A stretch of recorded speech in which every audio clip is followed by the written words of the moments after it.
I am Kate Kuzminski. I am the Senior Fellow and Program Director for the Military Veterans and Society Program here at the Center for New American Security.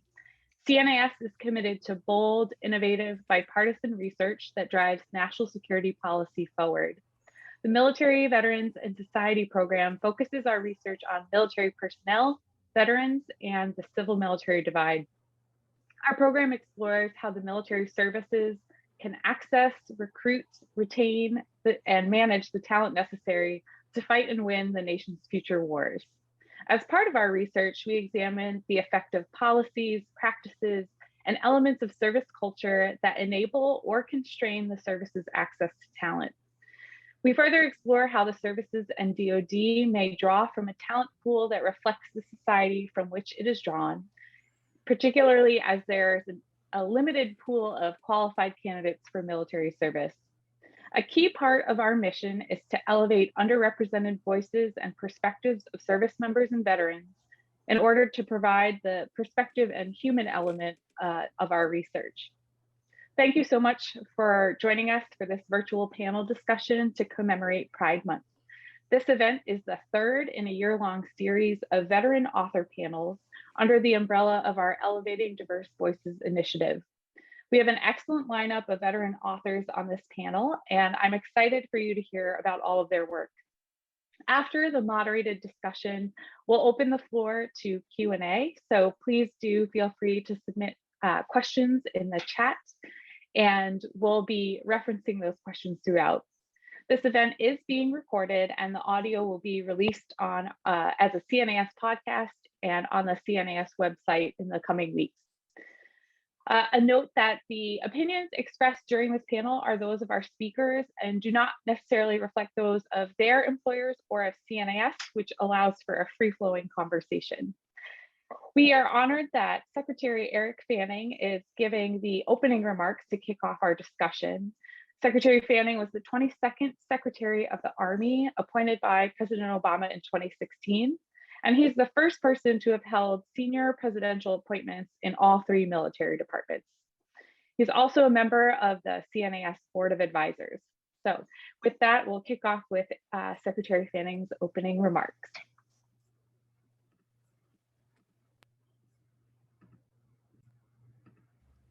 Kate, thanks to you and CNAS for giving me the opportunity to open this panel discussion with a few remarks. Pride is a time for us to celebrate and reflect, both those of us in the LGBTQ+ community, but our allies as well. We celebrate the progress we've made to live our lives openly and with authenticity.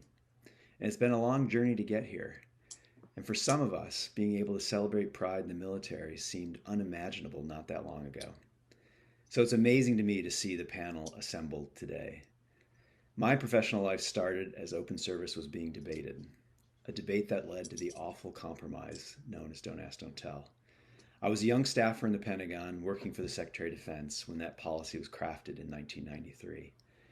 I saw firsthand how people talked about us, but I was back in the Pentagon 17 years later when that policy was repealed in 2010, and gays and lesbians were finally able to serve openly. And not long after, we held our first Pride celebration in the Pentagon.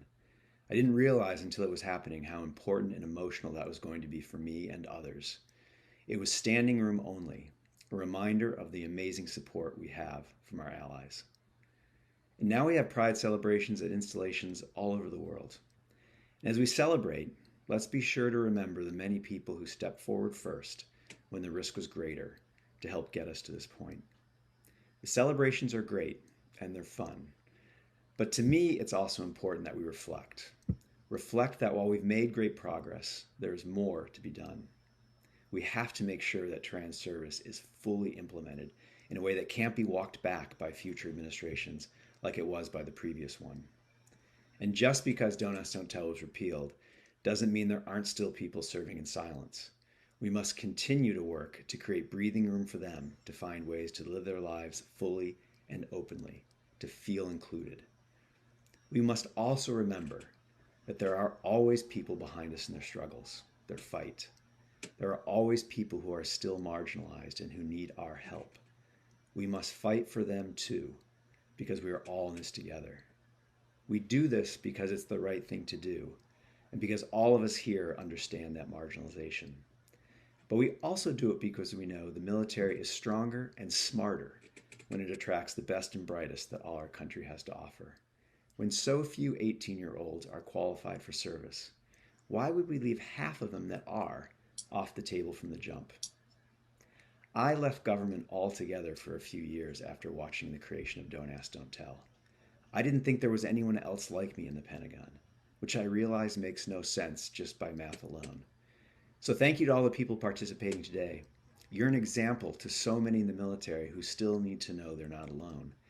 And you are the ultimate embody of the reflection part of Pride. 3 panelists and a moderator who've served and written about it. That's particularly impressive to someone who can barely compose a tweet. So thank you and happy Pride. All right, so with that, we're going to kick off our panel. We're proud to partner with Richard Brookshire, who is moderating this discussion. Richard is the co-founder and executive director of the Black Veterans Project. He's an Army veteran, a storyteller, an advocate, a writer, and a filmmaker. And I think that you'll find that he leads a really engaging discussion and conversation.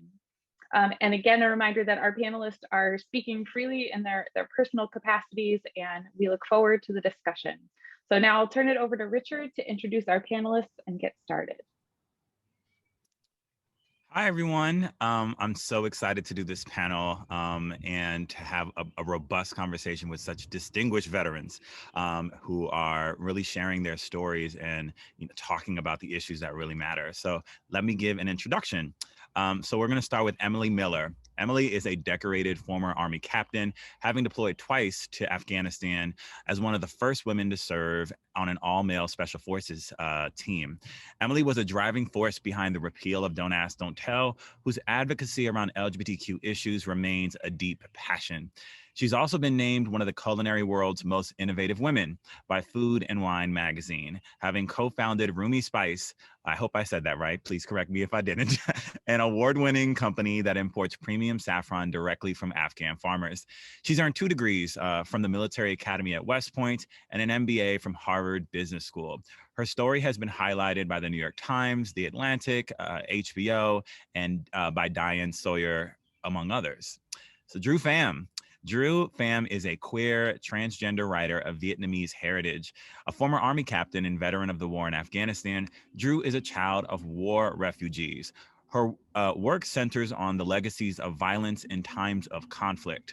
She is published in Blunderbuss Magazine, McSweeney's, Slice Magazine, Foreign Policy, The Daily Beast, and Columbia Journal, among others. She lives with her 2 cats in Brooklyn and serves as an adjunct lecturer at CUNY Brooklyn College. Welcome. Bryn Tanhill. Bryn is a renowned author and trans advocate helping to lead a reckoning around trans rights and visibility within the military. A former naval aviator, Bryn is a graduate of the Naval Academy and the Air Force Institute of Technology. She earned her naval aviator wings in 1999 and deployed 3 times between 2000 and 2004, in addition to a post in Bahrain where she served as a campaign analyst from 2005 to 2006. After a distinguished career in uniform, the policies of Don't Ask, Don't Tell compelled her to leave military service to begin to transition in 2010. Her writing has been featured in the New York Times, the Huffington Post, Slate, Salon, and USA Today, The Advocate, and the New Civil Rights Movement, to just name a few. Her acclaimed books, Everything You Need to Know About Trans, But Were Afraid to Ask, and more recently, American Fascism, How the GOP is Subverting Democracy, have positioned her as a respected and multifaceted voice in our community. So welcome to the speakers. I'm really looking forward to our conversation. So to start us off, I just want to ask a 2-part question. So many lead complex lives that no one will ever hear of and hold nuanced thoughts and perspectives about the world that no one might ever hear and that might never be shared. What compelled you to write, and why does your voice and story matter? And so any of you can jump in at any time, but I'd love each of you to answer that question. I'm happy to jump in. Hey, everyone. Good morning, good afternoon, depending on where you're at. My name's Emily. Really happy to be here. I think for me, that question, I served in Iraq, actually, graduated from West Point, was one of the earliest in my class to actually go pretty much immediately to Iraq.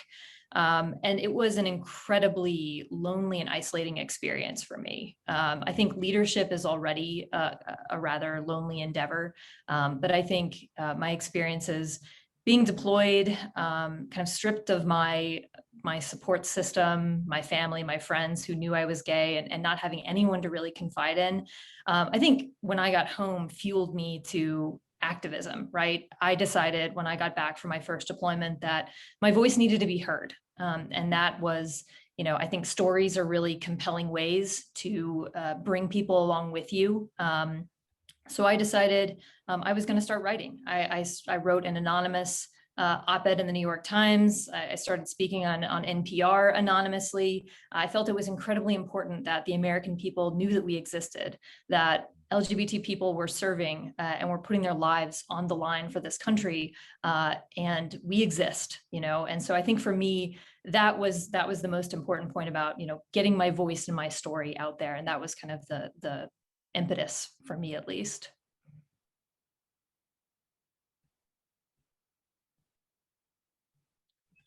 So I'll go next. So when I transitioned started transitioning in 2010, Don't Ask, Don't Tell was coming to an end, but trans people had been essentially left behind because we weren't part of Don't Ask, Don't Tell. We were separate in a medical policy, and there was a very mistaken belief that ending Don't Ask, Don't Tell allowed transgender people to serve, and that wasn't true. And I was still trying to get back into the reserves at the time. And so I started working, looking for support. And I found it through OutServe at the time, who was just coming off of the paradigm that they were an organization representing people who couldn't come out up until 2010. And so I got invited to write for OutServe magazine and to try and throw an article. And I put together one that was pretty good. I'm still pretty happy with it because it told things from a personal narrative perspective about being trans in a military family. And, I got the response of, holy bleep, this is good. I was like, oh, okay, I guess I can write. And it's been something that I've had to learn about and hone and work on. But my early writing was primarily about trans military issues and researching it and putting together policy behind the scenes to try and help the Pentagon understand that this was actually very manageable problem, because most of the administrative pieces that were needed to make it happen were already in place. To quote the great Sue Fulton, it's basically just how do you get people from box A to box B? And that's how we explained it to the military. A little bit more complicated than that, but that's how it was sold, and that's mostly how it was. But from there, I branched out to talking about more broadly LGBT things. As trans people became more and more visible in the society, it induced more questions, more pushback, more blowback. And I kept seeing the same sorts of misconceptions. And usually I'd write articles to address these misconceptions. And eventually, over time, I built up such a body of work that covered such a broad range of misconceptions that it was the basis for my first book, which came out in 2018. But if you notice, when that book came out, we all saw things that were happening in 2016 that made us go, ooh, this isn't good. And for trans people in particular, that was the year that HB2 was going down, and we were a focus for conservatives that year. And then my next book was kind of a jump backwards to where my actual postgraduate work is, which is in forecasting regime collapse, anti-democratic movements, and genocide for the State Department, USAID, and CENTCOM. And this book was my second book, American Fascism: How the GOP is Subverting Democracy, was an attempt to look at all the things that are going on and assess it from a broader perspective of why what we're seeing in American society is so dangerous, how we got here, what factors caused it, and why it's going to be so hard to put things back together. So I'm kind of an accidental tourist into the writing world, just pursuing the things that I'm passionate about and I find interesting. And thankfully, some other people find it interesting too. We absolutely do. And so thank you for being so committed to being so expansive. Drew. Yeah, I think like Emily, I felt this kind of dearth of like narrative work around a few things, right? And then unlike Bryn, I feel like an accidental tourist in this whole like military question. I only served for 4 years. I didn't have like a particularly distinguished career. I deployed once. It was shitty. What do you want? But yeah, as a kid, I was always drawn to stories, right? My whole childhood is kind of mediated by stories because that's basically what you have to do when you come from a refugee family. Even this photograph of my great-grandparents, one of whom is half French due to rape, we couldn't get until the country was opened back up again. So there was that. I mean, I remember turning on the TV and seeing the Friday night movie, and it would be like Platoon or Rambo or Full Metal Jacket or something. And, you know, as much as I enjoyed those films in kind of a craft way, I also recognized the fact that people like me were extras, either screaming extras or dead. And even the books that I loved, like Tim O'Brien's The Things They Carried, which I read in one sitting when I was in 6th grade, you know, I was absent from that narrative, except in terms of like death and grief around having killed. And that had never sat easy with me. When I was in the military, my ex-wife gave me a camera and said, well, you know, I know that talking about these sorts of things can be hard, but maybe this is a way that we can do that. And I took pictures, and when I came back, like, my friend Nina Berman was like, you should do something with this. Maybe you should think about putting these photographs together in a book. And so I started attending writing workshops, and one thing led to another. And I ended up going to an MFA. Now, what's interesting here is I'm still experiencing a lot of erasure around my own identity. The first manuscript of the novel I'm working on now, for example, was originally written from the point of view of a white person because I didn't think that anyone could relate to a Vietnamese person. And as the novel developed, so did my closeness to my own heritage and my ability to connect with both my gender identity and sexuality. Both, you know, in both things, I had put myself into the closet quite early because I wanted to join the military in relation to Don't Ask, Don't Tell. Even when it was repealed, I had a soldier come out to me, and I couldn't sit here in front of them and say, like, yeah, I'm also queer.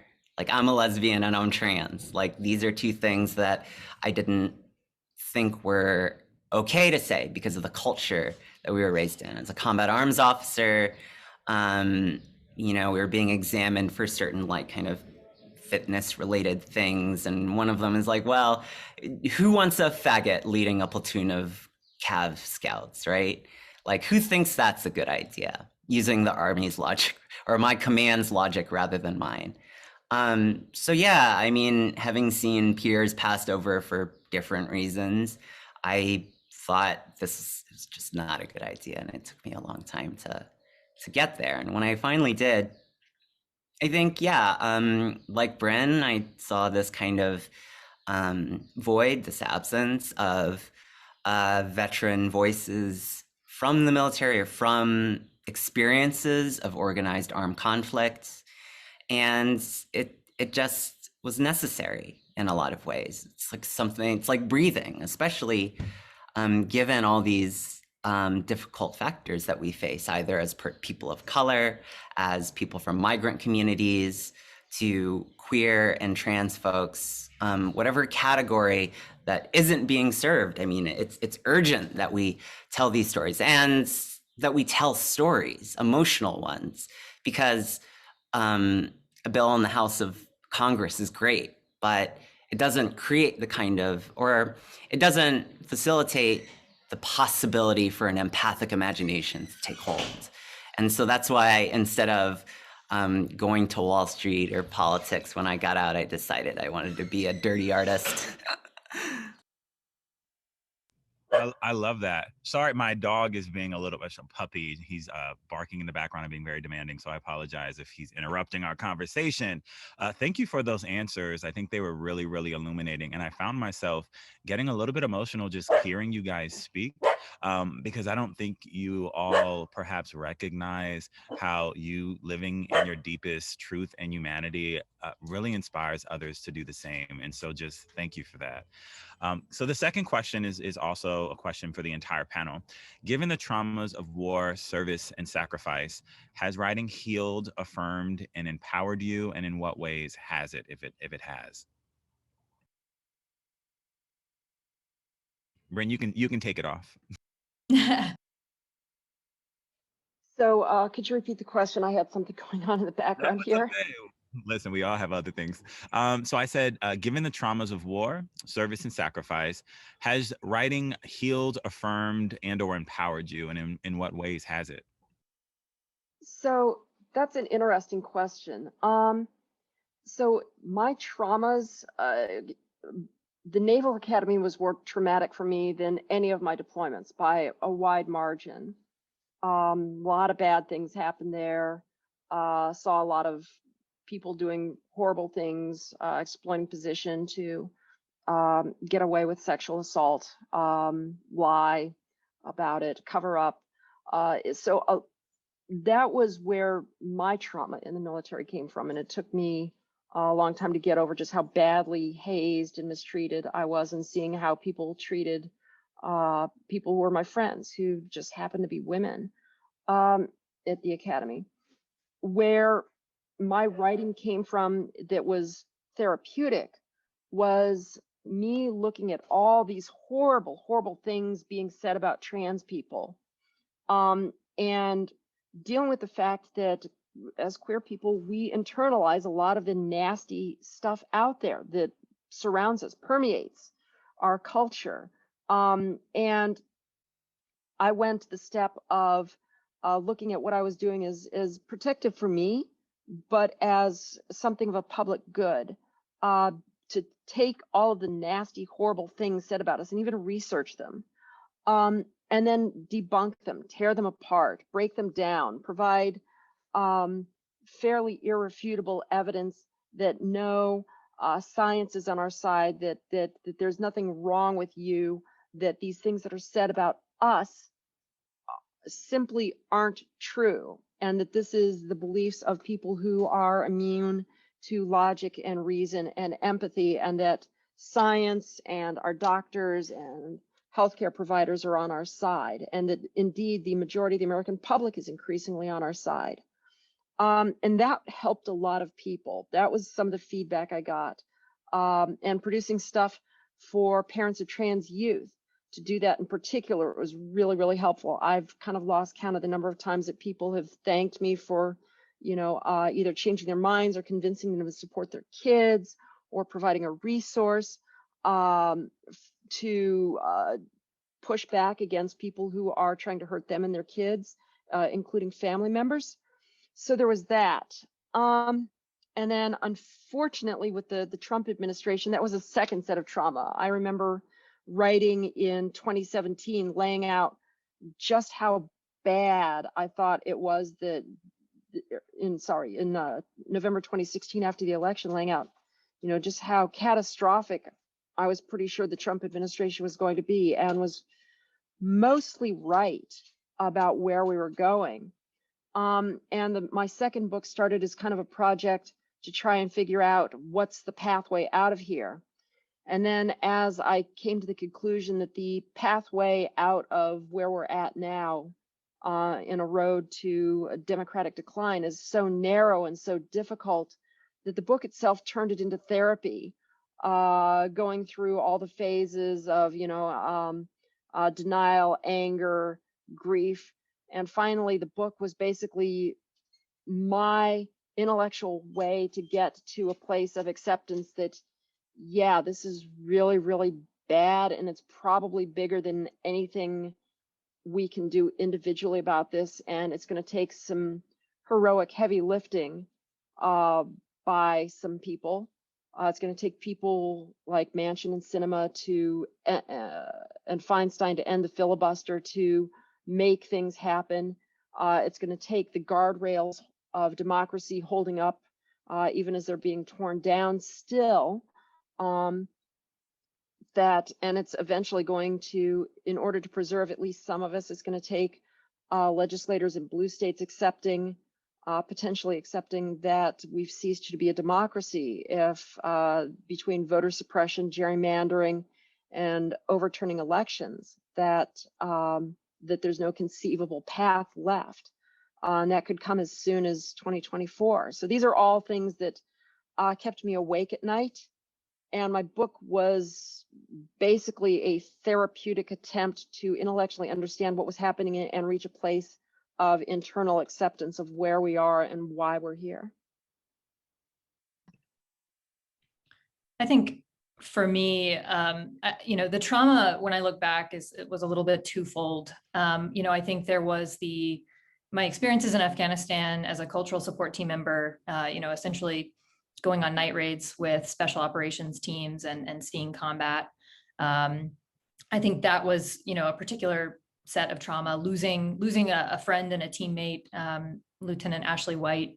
I think there was a lot to process there, but I think there was also a lot of trauma, I would say, to process, living through Don't Ask, Don't Tell, living the formative years of my life being told that who I wasn't enough, and we don't want you, was the message I heard, even though I wanted so badly to serve my country. And so to kind of hear that message again and again, I think was another set of trauma, right? And so I think writing, for me, to your question, has it healed, affirmed, or empowered? I think I'm not sure I can say that it's healed necessarily, but I do think it has empowered me. There's a Rumi quote that I refer back to a lot: "The wound is the place where the light enters you."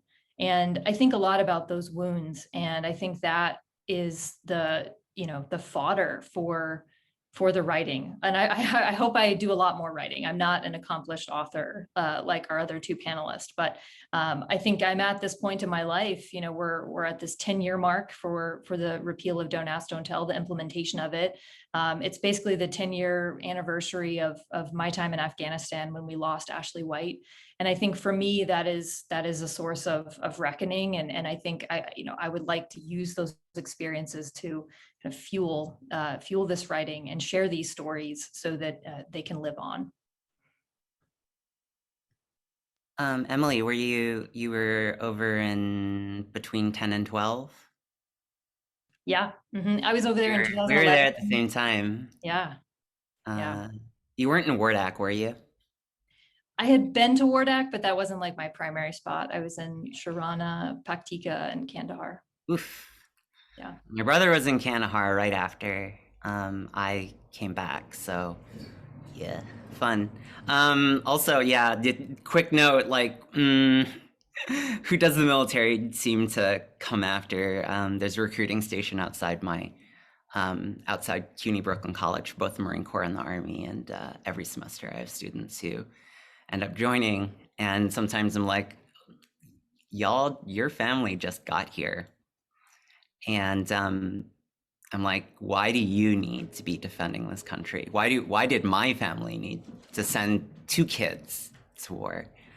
But as far as the question is concerned, as far as healing and writing is concerned, I agree with Emily. I don't think that writing in and of itself is a healing act. Rather, if we think about how literature operates, Frank Conroy kind of talks about how like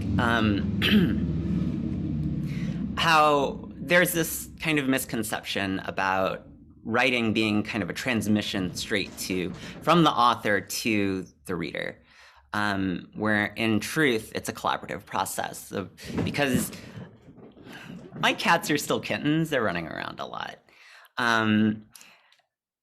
Yeah, when I teach, sometimes they steal the show, so I'm going to try and keep that to a minimum if I can.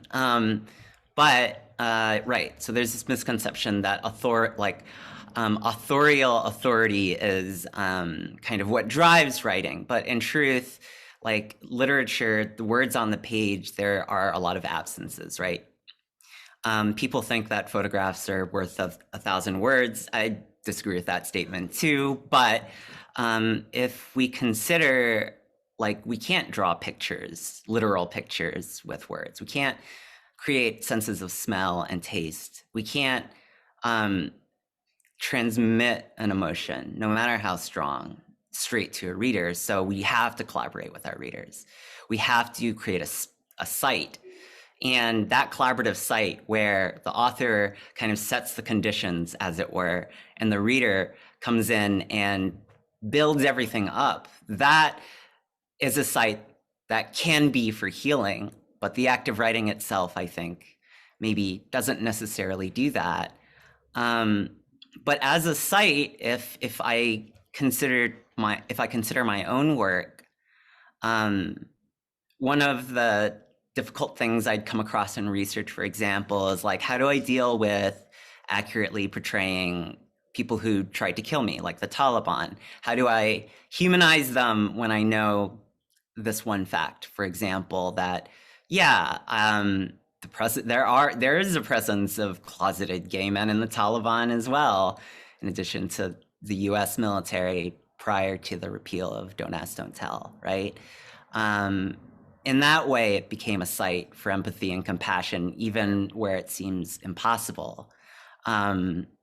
Not to draw too fine of a comparison, but I found something similar in writing about the practice of the bacha push in Afghanistan, the practice of having young women and girls perform masculinity in order to make a living, and how it's kind of this like worst kept secret thing as far as gender is concerned in the country. And even that was like a site for consideration.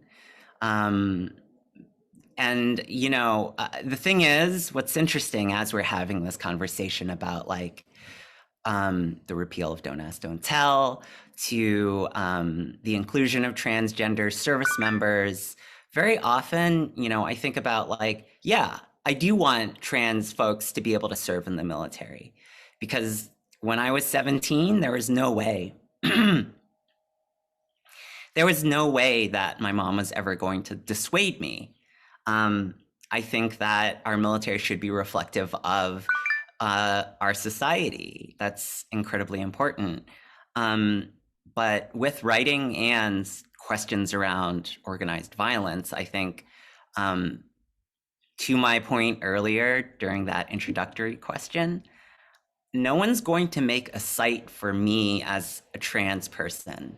No one's going to make that site for the people whose country we occupied violently for almost 20 years. No one's going to make that site for Vietnamese people, and it's only going to come from Vietnamese people. It's only going to come from trans people and people of color and queer people, right? So often I think questions around service don't necessarily like bring me to, am I allowed to or am I not? Am I allowed to exist in this world or am I not, right? It's kind of insisting that we deserve the space. It's especially since disproportionately queer and trans people serve in the military. Like if anyone's bearing an outsized burden for reinforcing and pursuing America's agenda, then yeah, it tends to be the most marginalized folks. Yeah. Wonderful, wonderful answers there. So I want to get into each one of your work a little bit more in depth for the audience. So I'm going to start with Emily.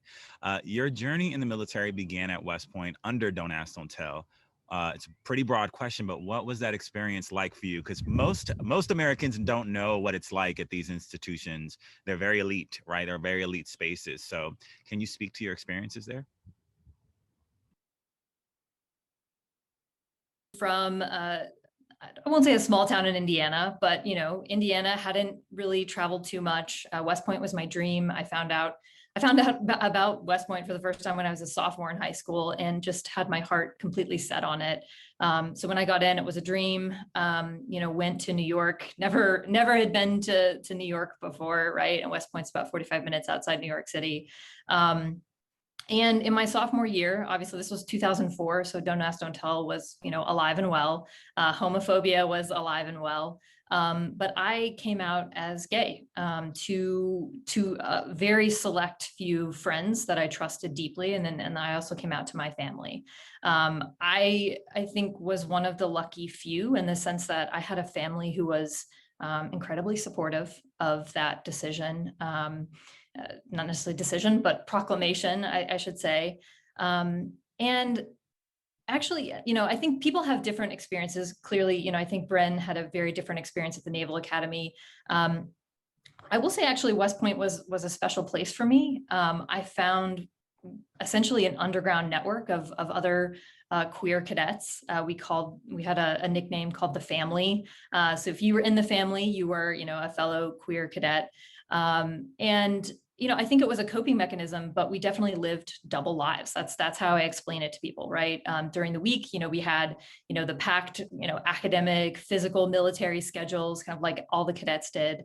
And then on the weekends, we would get onto the train, go to New York City, went to gay bars for the first time in my life, got to meet other gay people, to even know that other queer people existed, I think was something. I didn't know anyone in Indiana who was gay. And so in a strange way, West Point was kind of an unfolding for me. I found this group of people who literally did become my family. And in a strange way, the oppression was, I guess, a little bit of a gift. I say neglect became our ally, in the sense that the bonds that we forged were indescribable. It's just like, these people still to this day are like my family. And so, but it can't be understated that, Don't Ask, Don't Tell was still an awful policy, right? It forced us to compromise our integrity. It forced us to compromise our authenticity, all the things that I think you need as an officer and as a leader, as a human, to live to your fullest potential. But I think for me, then I transitioned into the Army, and that was where things got really, really tough, right? Because I found myself as a leader of soldiers on deployments where I had no support network, no support system, couldn't even really write emails home, right? Our emails were being read and screened. We knew officers who got kicked out under Don't Ask, Don't Tell, writing to their partners or their boyfriends or girlfriends, and something slipped, right? We had to, use different pronouns. So I found these things to be just an incredible burden. And I think that's what propelled me when I got home to really advocate for the repeal of this policy, because it was just so awful. But yeah, hopefully that answered the question. No, absolutely. And thank you for your advocacy around Don't Ask, Don't Tell, because it was actually repealed on my birthday when I was in Afghanistan. So, oh my gosh, what a birthday present. Absolutely. Absolutely. So the next question, when I read your piece in The War Horse, named Gay Veteran Sees Racism as a Tougher Fight, you described your evolution about our nation's history of anti-Black racism and your awareness of it. Can you explain what that evolution was like for you? Yeah, so the backdrop of this article, what spurred me to write it, it was last summer. It was right after Memorial Day. This was right after George Floyd was murdered. And I was in Washington, D.C., in my apartment with my wife. We just got married about a month prior. And I couldn't believe what was unfolding. We had protests, rightfully so, and the streets of DC were like a war zone. We had, SWAT, FBI agents on the streets with rifles, M4s, M16s, just armed to the teeth. We had helicopters, Lakotas flying low, using rotor wash to intimidate protesters. Just the sights, the smells, the sounds, it felt like I was back in a war zone. And I think that's when it occurred to me that the arc of justice for gay rights has been so short compared with the fight for racial equality in this country. And I think realizing just how entrenched racism really is. And, I think when I look back at the past 10 years, we had the repeal of Don't Ask, Don't Tell. We had the repeal of the Defense of Marriage Act. Gay marriage became legalized. All of these court victories happened in 10 years. And I felt very justified that the way we went about the repeal for Don't Ask, Don't Tell was the right way. Put your head down, advocate, write these articles anonymously, lobby, build consensus, fight from within. And I think that's when I realized that the way it works for queer folks doesn't work for Black Americans. You look at Colin Kaepernick, peacefully protesting by taking a knee, and he was a total pariah for doing that. And I think that's just what hit home for me, that we have a long way to go on the fight for racial equality. And I think for me, it was also reckoning as a white woman, just the sheer amount of privilege I have in the world. Even as a queer person, I still have just an immense amount of privilege. And I wrote about, code switching, the fact that, I can still put on makeup and wear a dress. And you know what, I by and large could probably pass as straight if I wanted to and get those kind of that different treatment. It's not the same for Black Americans, right? You wear this day in, day out, the burden you're never able to shirk it off. And so I think I just realized that the way we're going about it is going to take a different approach. Stonewall was a riot. And I think last summer, we needed that to really, I think, jumpstart this movement to really end racism for Black Americans. And I think we have a long journey ahead. Absolutely. It made me think about the fight that the Human Rights Campaign has really been leading around the Equality Act. So it would apply Title VII applications toward LGBTQ folks, many of whom are marginalized and Black. So it would help buttress that legislation. So for folks that are thinking about how they can be proactive, it's literally a bill that was already passed by the House, and we have to get Republicans to be in support of that. But really important protections that is really gaining ground as like kind of one of the kind of preeminent next stages of LGBTQ rights. And like I said, it will help the most marginalized when you think about Black Black trans women, being denied housing or fair employment. Like these intersections, I think, are really important to contend with. So thank you for that answer. The next one is a little bit of a shift. Your professional career, which I did a little bit of background, a little Google stalking, has been expansive and eclectic. Everything from being a decorated military officer to leading transformative advocacy, founding a successful small business, and now running operations at a forward-thinking company committed to assisting small business entrepreneurs. How do you make time to write when you're doing all of that? And I know you're not as much of an author, but you've made time. And how does that practice intersect with your broader career path? I mean, I think, look, I'll give you the real answer up front, which is I don't think I have made enough time for it. And it's something I'm actively trying to do. I would love to actually publish a book, right, based on these experiences. But to your question about how writing intersects with all these various kind of the twists and turns of my career path, I think it comes back to, in any profession, I think to be successful, you have to be able to reflect. Right? Reflection is such an important thing, in your professional career. And so I think writing is the ability to really reflect and to put pen to paper. And it's something I'm trying to make more room for. I stumbled upon writing by finding out about the Armed Services Arts Partnership, which is a fantastic nonprofit that really shepherds veterans through various paths, whether it's creative writing or improv, comedy, things like that. My best friend and I, another veteran, joined this course, and I think that was the first time it dawned on me that writing was just such a powerful outlet and tool. And so, yeah, I hope to be doing more of it. I hope to be a real published author with a book in the coming years as well. Please do continue to put your thoughts on paper and your experiences on it. And that book will be a bestseller, I'm sure, when it does come out. Drew, we're going to shift to you. One of the things that I was most impressed with in just doing my own Google stalking about you was your poetry. And I was very curious about what attracted you to that art as a way to storytell and explore the complexities of your experience. And how does your poetry differ from your personal narratives, essays, and commentary? Are they interconnected, or do they really serve two different purposes for you? Well, with creative nonfiction, or one thing, the personal essays, that tended to be what I made the most freelance money off of, right? Telling my story, right? Through a very mediated lens. And I got to say a lot of important things, but I think what's interesting is I always felt this kind of pressure to perform a certain role, be that as a veteran, as a person of color, or what have you. And creative nonfiction, I think, is a great kind of subgenre.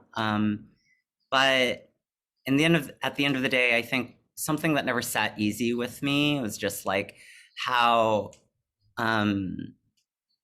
consumable, how much more consumable my life experience is as I tell it in this kind of semi-pre-formatted way, versus how it can express an emotional landscape.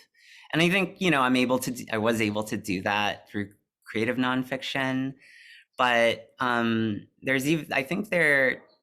when you put something as spectacular as war and combat and, domestic violence, and when you put those at the forefront, then that's kind of what the audience is looking for. Whereas with poetry, if you want to think about the definition of poetry, it's very intentionally the subversion of prosaic convention, right? So in short, you break rules in order to create new meanings. That's what poetry does. And I'm actually not a formally trained poet. I made a lot of friends with poets. I love writing poetry. I did a lot of that coursework in the MFA, but I was originally a fiction student. And I guess I'm drawn to poetry as a form specifically because I'm able to say something and go places that prose doesn't necessarily allow me to do.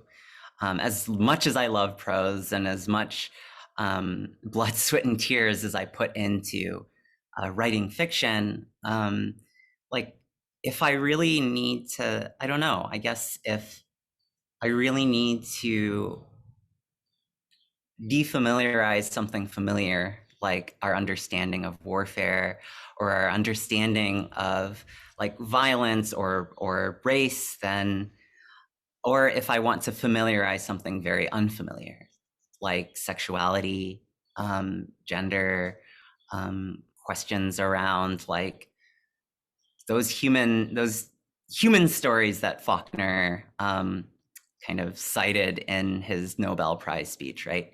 Pride and pity and compassion, or pride and pity and love and compassion and sacrifice. I always butcher it. But yeah, I think poetry allows us to get there in a way that is more difficult with something like prose. And I think something else that's interesting about poetry, and something that you can do in fiction and creative nonfiction that I wish was more evident to folks, is writing trauma, writing about these difficult topics, you can't it's hard to do that and follow normal like literary tropes. It's hard to do that and use a linear kind of temporal organization or structure for the piece. It's harder to do that if you're just trying to write a Raymond Carver story, right? Because that's what people are trained to do in the MFA. But with poetry, you can kind of follow the lines of that trauma. Like, how do you capture the feeling of not being able to like this very kind of unexpected ground of not being able to come out to someone who's just come out to you? How do you capture the sensation of standing over the body of a man you just killed and thinking that you'd done something that Americans had done to your family just one generation before, right? I can tell you that I killed a man. I can tell you that I couldn't come out to my soldier when he came out to me. I can tell you that I experienced racism from the day I entered the military until the day that I left, right? But so much more powerful, and I think you're able to hold so much more if your understanding follows these kind of other more less expected lines, right? If I can only give you in a poem fragments of a rape, if I can only give you like fragments of having to mourn a dead ally or a dead friend, and it follows those kind of trends in the way our own memories operate, if it follows kind of the emotional terrain in a way, then we can identify with it, because maybe someone's not able to connect with me being trans. Maybe someone's not able to connect with me being like a veteran or whatever. But one is able to connect with, for example, like the beauty of looking out of your window on a spring morning and listening to the myna birds. They can connect with not knowing what to do with an erased memory, not knowing who to talk to when something has been done to you by someone who should have your back, who should care about you unconditionally. And so that's kind of the project of my pursuit of poetry is trying to like find the right pathways so that myself and whatever small readership I can like accumulate, we can have that conversation. As the poet John Paul says about books, they're just long letters to friends.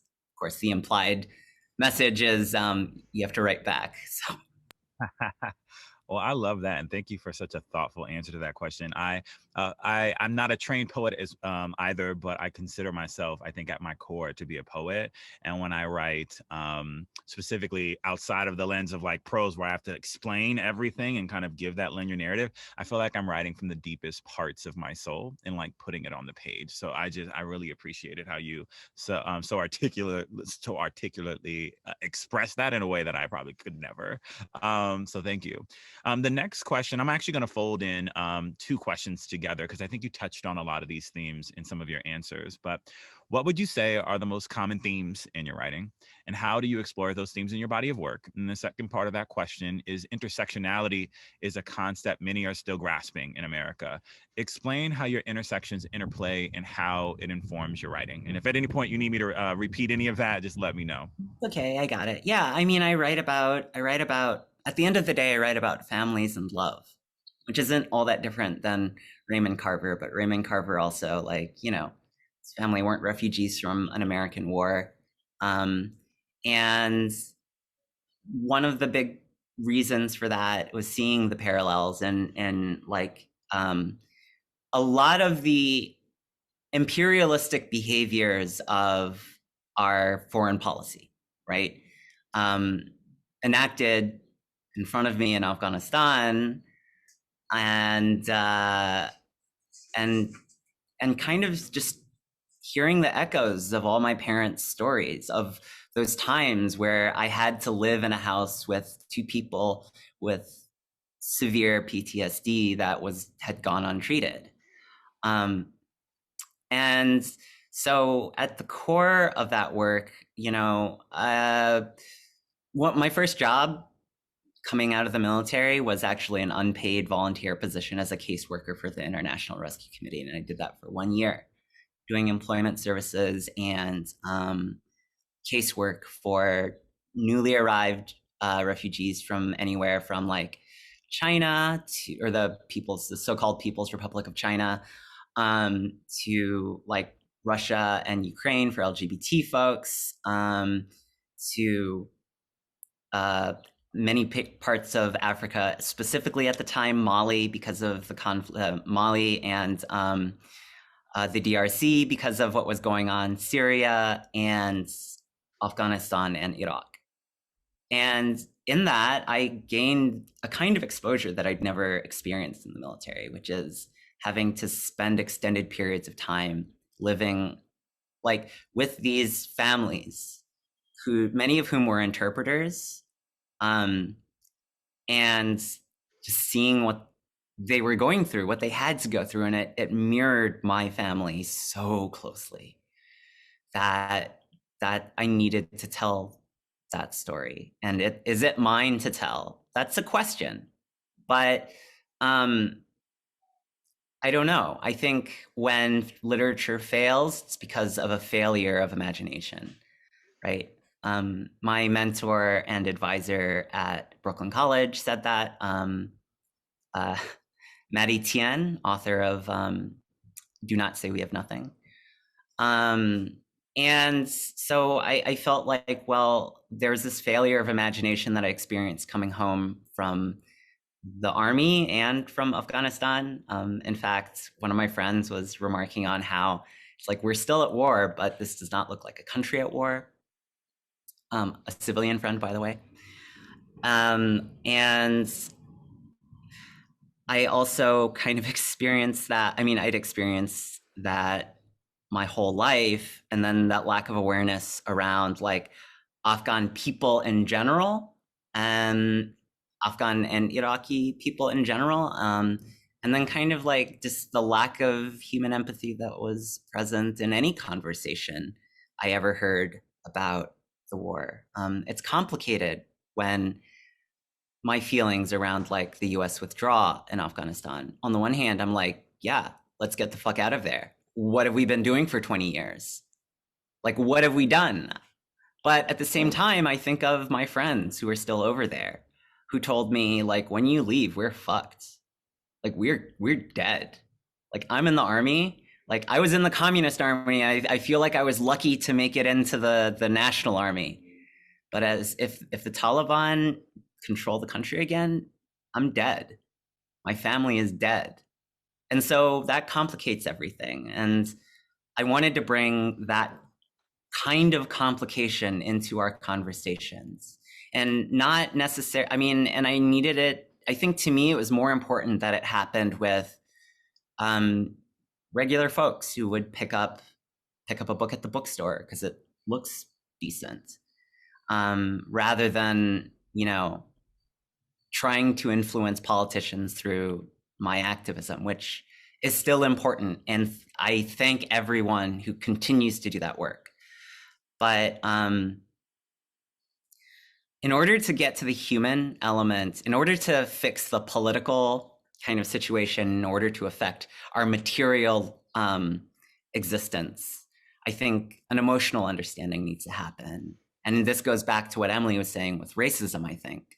And I think a lot of what Bryn was talking about when it comes to sexual assault in the military and trans identity, like unless there's an emotional shift, unless there's a cultural shift, it does not matter whether Don't Ask, Don't Tell is repealed. Soldiers are still gonna call like people faggots and queers in derogatory ways. They're still going, just because SHARP exists, sexual harassment and assault prevention training, just because it exists, that in a lot of ways, I think to a lot of people, to many survivors, including including myself, it feels like lip service. So we need that cultural change.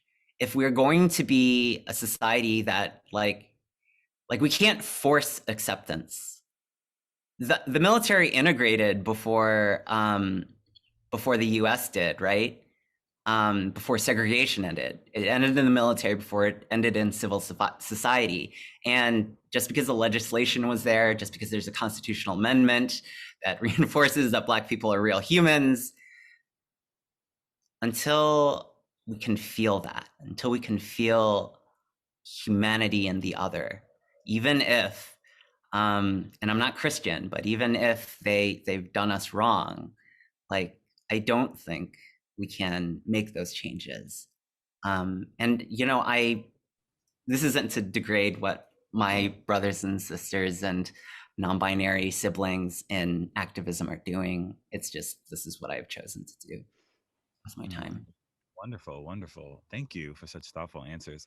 Bryn, your turn. I'm so excited to have a conversation with you directly. When you were speaking at the beginning, it brought up one of my favorite quotes. It says, it's by Kwame Ture, Stokely Carmichael, he changed his name. And he says, the key to life is to have no fear. And I think that just applies to you. And so my first question is, there's a particular liberation in authenticity, but also a toll and a danger. Has writing allowed you, or in what ways has writing allowed you to move through those realities with a level of peace? And do you move through those realities with the level of peace? So I would say that it has granted me a better self-understanding, that taking all this information and talking to people and finding people, and you know, one of the things I'm proudest of that actually has nothing to do with writing. It was work with Sparta, where I found and brought together a bunch of trans service members in January 2014. Who were all in the closet, who had never come out to pretty much anyone, the way I had never been able to come out to anyone until 2010, after I was had moved to the inactive reserves. And this was literally a room full of 30 transgender service members who were, many of them, this was literally the first time in their lives they had met another transgender person. So doing all the work that I do allows me to understand myself, allows me to understand that I'm not the one that's wrong. It's the people who hate and fear me that are wrong.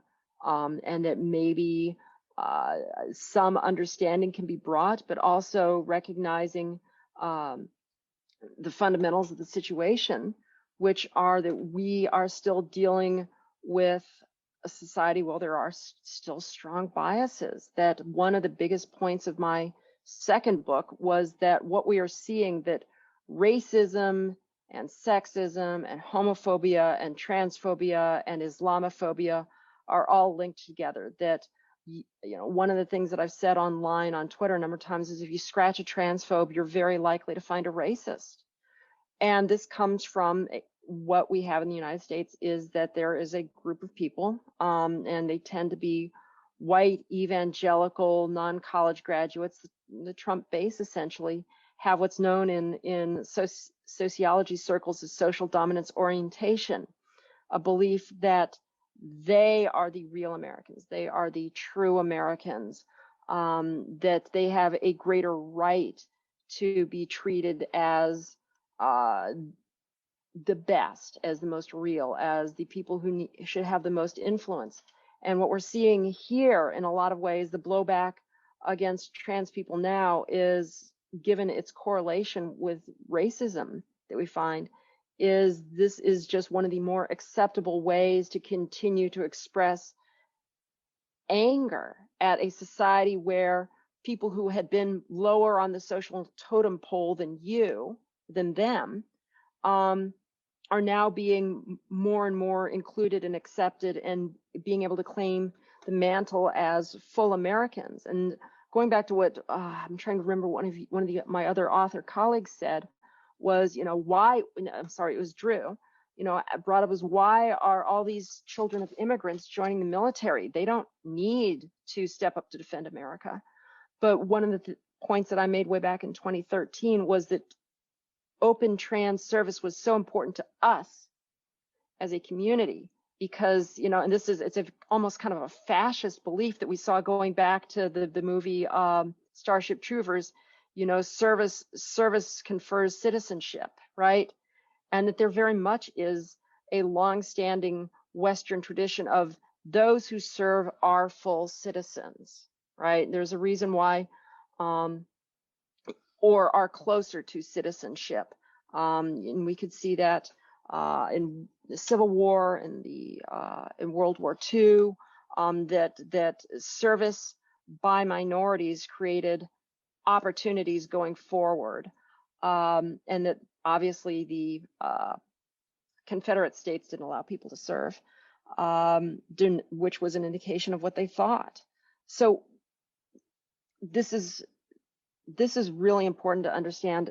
For me, is to understand that there's nothing wrong with us, that it's society that needs fixing. To echo something that Leila Alcorn said, wrote before she killed herself. And that's a long running reckoning for me.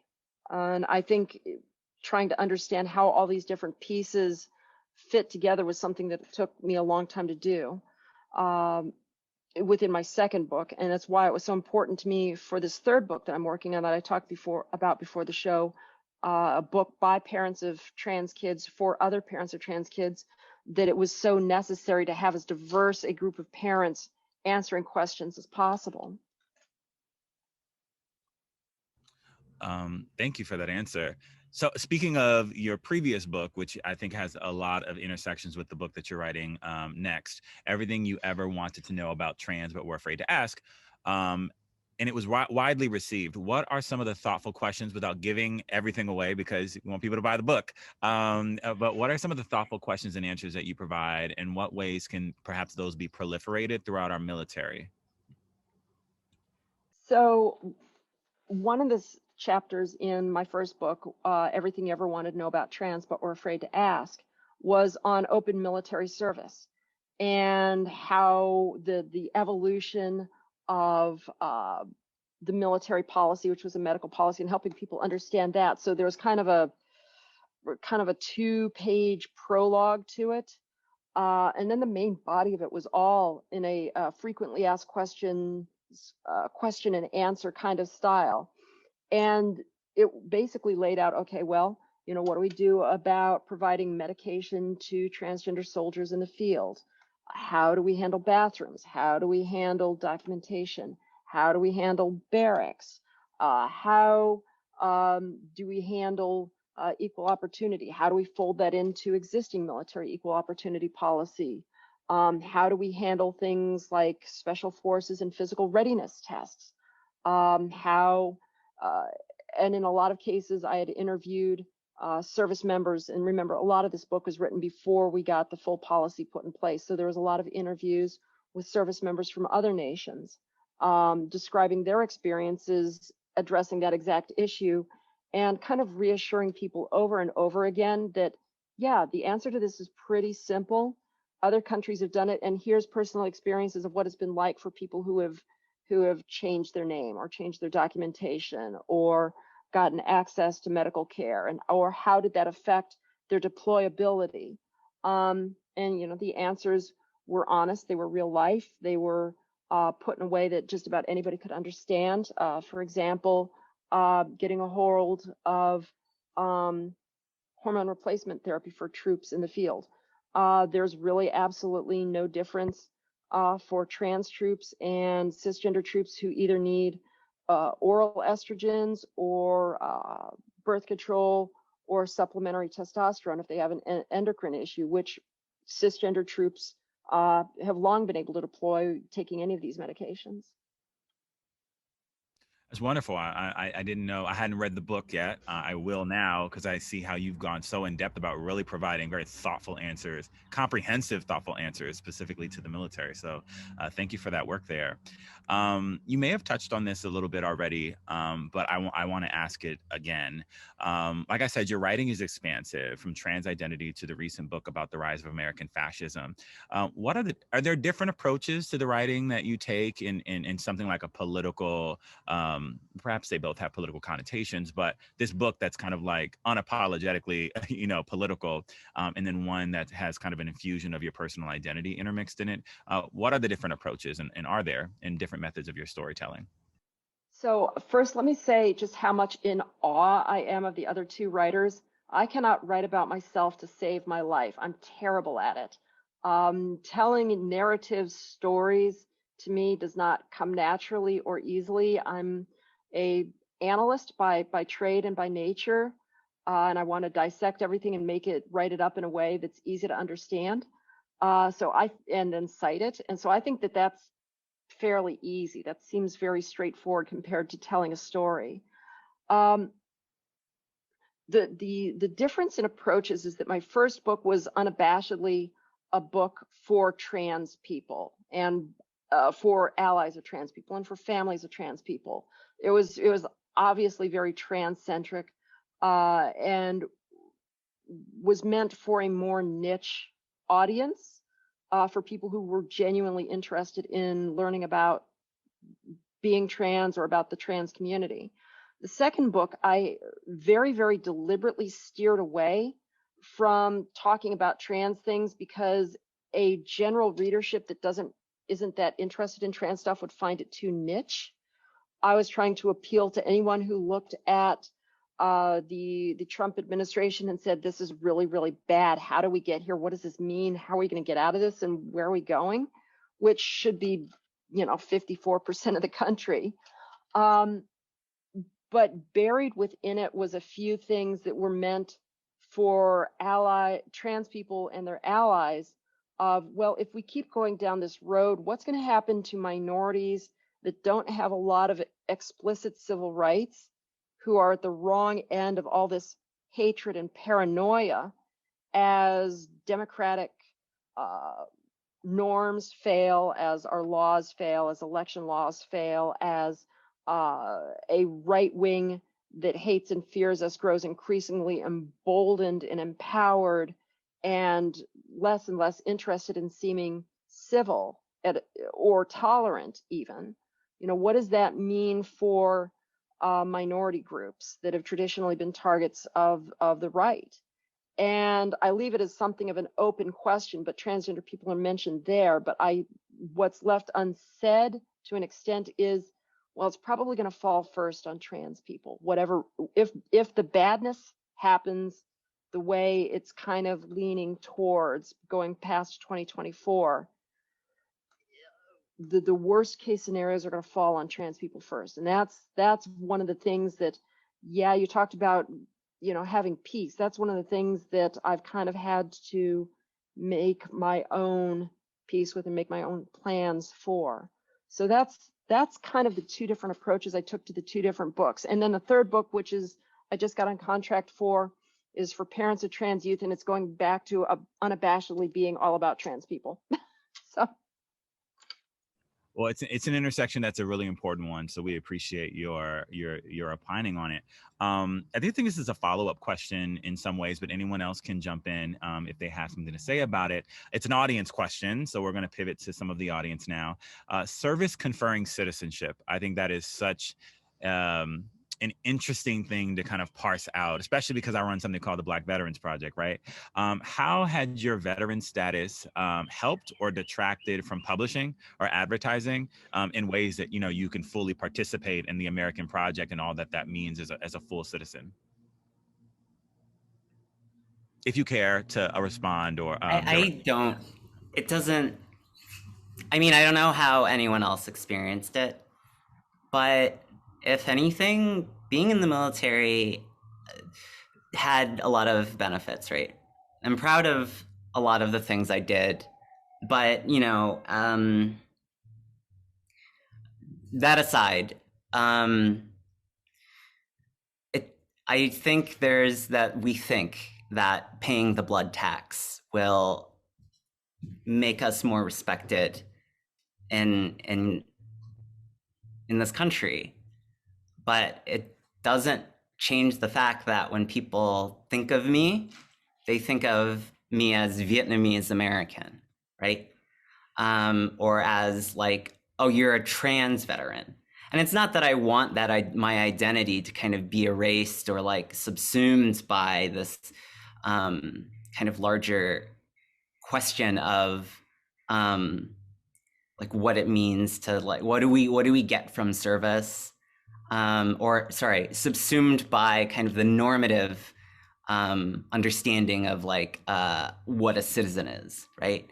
It's like, oh, well, yeah, you're a citizen and you're like equal, and I don't see color, and I don't see gender or any of those things. Those are erasures. So I'm not even sure if what I wanted when I joined the military is something that I want now, because we're not holding space for trans folks or women or Black folks or any marginalized community. Even now, even though so much has changed, we have so much more work to do. And this reminds me of your previous question. I didn't directly address it as far as intersectionality is concerned. But like, right, I think intersectionality is really important in terms of considering how the various roles of, or the various components of our identity come together in this like political way. But again, there's kind of an erasure that comes with understanding intersectionality, right? Because we're still not quite understanding how the assemblage of material, emotional, and like identity-based questions come together and create narratives that really complicate create situations that really complicate these things that we think we can solve by better understanding intersectionality. And so for you, Richard, like being an Army vet and Black, it's like, great, we've achieved intersectionality, we understand that. But there's an extent to which it's like, oh, well, yeah, like Drew, Asian, trans, queer person. It's like we have those labels and we can put them together and we can say, now we need to organize some political something around that. But what do we do then if we have Drew, Asian, queer, trans person who's also a sex worker? Like, how do you engage with that question? Or how do you engage with the question of what some people might consider harm that comes outside or within? So like, I think that as many advances as we are making, we need to continually like evaluate where we're at. Is it necessarily a great thing to be like a US citizen? As in the past 4 years, but actually since I was able to form independent thoughts, every year it seems less and less like a good thing. And a big part of that is always like the fact that no matter what I do, like there's no way, no matter what I do in terms of performing like labor, be in the military, be an educator in a higher institution of learning, working like, doing my civic duty, voting every time, even when it's the boring ones just for judges, like doesn't make me more American. It's not going to make me more American in other people's eyes until they can see me as a person. So yeah. That's a fantastic answer. So for the sake of time, I just want to ask two final questions and each of you can jump in where you feel appropriate. What would you say to veterans who are afraid to write and tell their stories? And the second part of that question is, what projects are you working on and how can the audience support you? The question of being afraid to write, I mean, I think I fell in this bucket for a long time. Read Audre Lorde's questionnaire to oneself. She talks, it's just it's a checklist. Audre Lorde literally gives you a checklist about, what are the words you do not have yet? What do you need to say? What are the tyrannies you swallow day in, day out? And basically the final question kind of in that checklist is around we've been socialized to respect fear more than language. And she really challenges you to kind of use your language. And it's something I challenge myself every day. And when I published that article last summer, I was even scared to death, right, about how it would be received and what people would say, and how dare a white woman write about this, but I kind of went down that checklist and I was like, I think that it needs to be said. And so, yeah, Audre Lorde's questionnaire to oneself is just like a guiding star that I would give to someone, especially a service member. So I'd like to jump in here and make a confession. So back in 2009-ish, I was working for a defense contractor, and they were so unhappy with my writing that my personal development plan included I needed to take a business writing course, which wasn't a lot of fun, and a lot of it was fairly useless. But the things that it taught me about how to make writing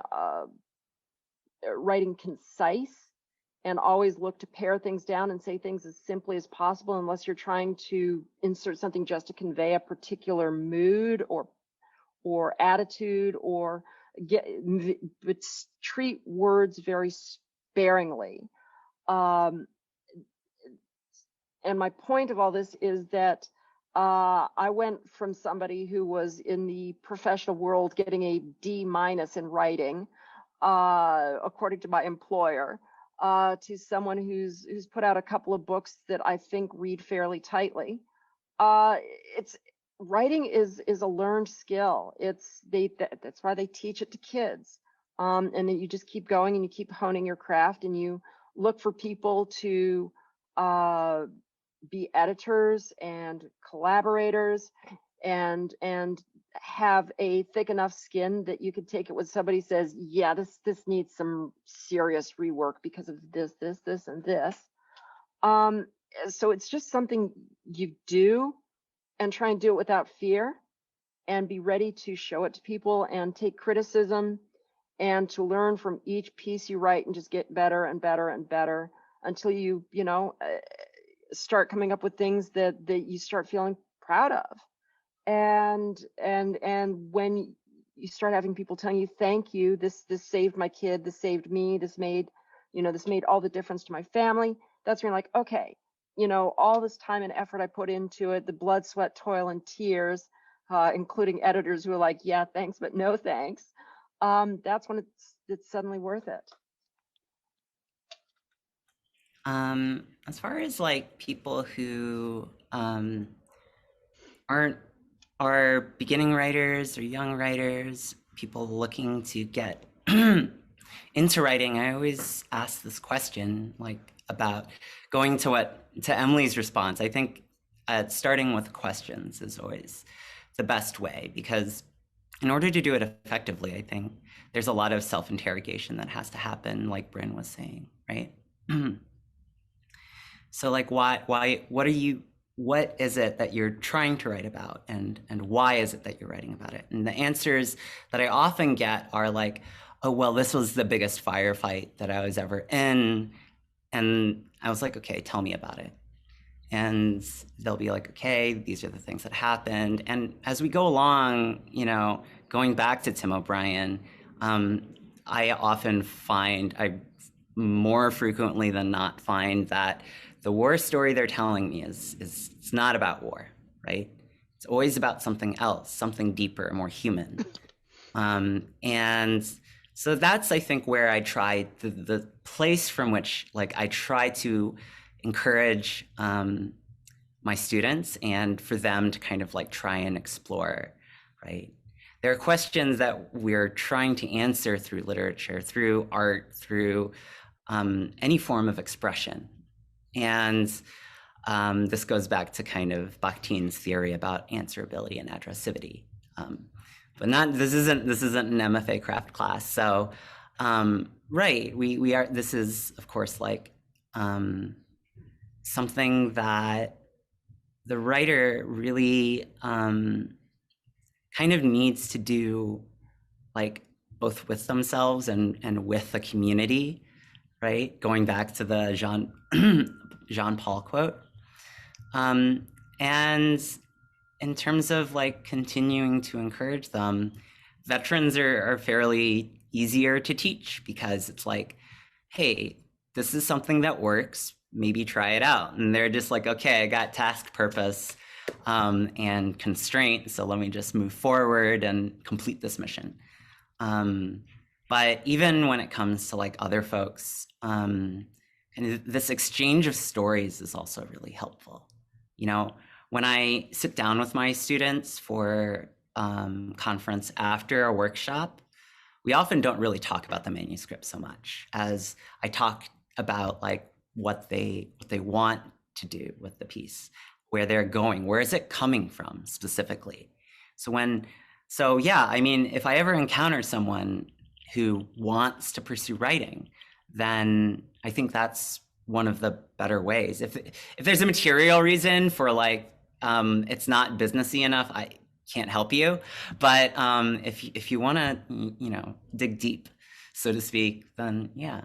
Right now, I'm working on a novel manuscript, right, about all the things that I've talked about, the intersections of the Vietnam and Afghan wars, the American wars in Vietnam and Afghanistan, and the consequences that play out for all of the families that are involved, be they American, Afghan, or Vietnamese. That and porn. So look up Aorta, Aorta Films if you want to support like queer and ethical porn. Then that's a great place to go, and maybe in a few months you'll see me naked. Well, we appreciate all of you for participating today. I wanted to end just at, you know, as someone who leads the Black Veterans Project, not only, you know, in emphasizing the Equality Act, and if people aren't familiar with it, about the protections that are offered under Title VII, and that really being a momentum going into the 117th Congress, but also a piece of legislation when we talk about citizens, the full access to citizenship. You know, Black World War II veterans, when the GI Bill was incepted, were largely locked out of those benefits for a myriad of different reasons. And there's legislation that's going to be proposed fairly soon by Senator Warnock and Congressional Whip Clyburn that seeks to repair that damage. It's called the GI Bill Repair Act, and it would extend GI Bill benefits to the direct descendants of Black World War II veterans. So it's a transformative legislation, would give them the ability to buy homes. When we think about the building of generational wealth, much of that is predicated on home ownership and, you know, access to educational benefits. We know what the benefits of that are. So thank you again for your time, and I will close out this conversation and allow anyone from the Center for New American Security to jump in if they have anything else to add. Yeah, thank you so much, Richard. You did such an excellent job moderating and framing the issues so thoughtfully. We appreciate the panelists for participating in the discussion, as well as our audience who participated behind the scenes. Thank you to our intern, Elena, and to Natalie Grogan, the research assistant for our program. To learn about future events like this one in the Elevating Diverse Voices series, you can follow along at cnas.org or at CNASDC on Twitter. And our next event in this author series, we'll take a little break for the summer. We'll be back with Hispanic veteran authors in September in honor of Hispanic Heritage Month. So please stay tuned for more information on that. Thank you for joining us, and please keep the conversation going.